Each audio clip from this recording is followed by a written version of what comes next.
Rural પોલીસે sugar factory overbridge પાસેથી એક ફોર્ડ કારમાંથી 33,000ના દારૂ સાથે બેને ઝડપી પાડ્યા।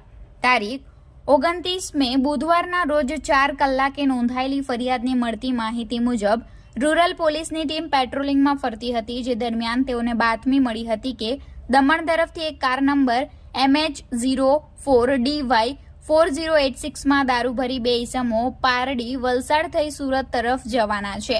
જે બાતમીના આધારે રૂરલ પોલીસની ટીમે sugar factory overbridge national highway number 48ના ઉતરતા બ્રિજના છેડા પાસે બાતમીવાળી કારની વોચ ગોઠવી હતી। જે દરમિયાન બાતમીવાળી કાર આવતા પોલીસની ટીમે સરકારી લાકડા વડે ઊભી રાખવાનો ઈશારો કર્યો હતો। કાર ચાલકે કાર સર્વિસ રોડ પર ઊભી રાખી હતી અને પોલીસની ટીમે કારમાં ચેક કરતા 288 નંગ વિદેશી બોટલ દારૂની મળી આવી હતી।